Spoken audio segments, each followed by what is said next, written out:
de recherche indépendant sur les politiques publiques qui produit des évidences scientifiques pour éclairer les décideurs politiques. Donc c'est comment la science peut éclairer la décision politique. Mais l'intérêt d'avoir les think tanks, vous savez que c'est d'origine anglo-saxonne, c'est plus les pays anglophones qui ont l'habitude d'utiliser ces termes, mais ça veut dire seulement laboratoire d'idées.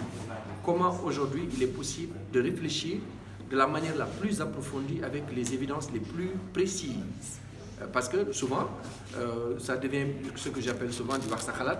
Si chacun doit se prononcer sur tout, on manque de mobiliser des réponses précises par rapport à des réponses scientifiques pour permettre justement aux décideurs politiques, mais pas seulement.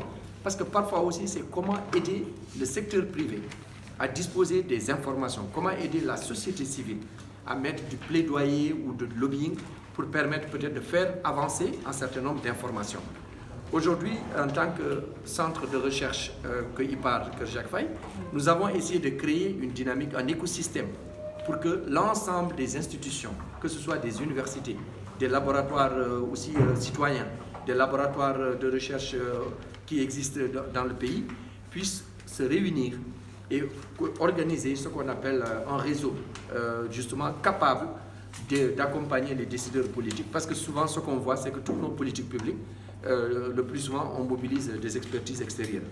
Aujourd'hui, on sait que ces expertises, même parfois, s'appuient sur les expertises locales. On est conscient que le Sénégal dispose de suffisamment d'expertise, mais encore, il faut que cette expertise soit équidistante, qu'elle ne soit pas partie prenante. Parce que si vous êtes partie prenante, on vous demande un avis, votre avis risque d'être partisan.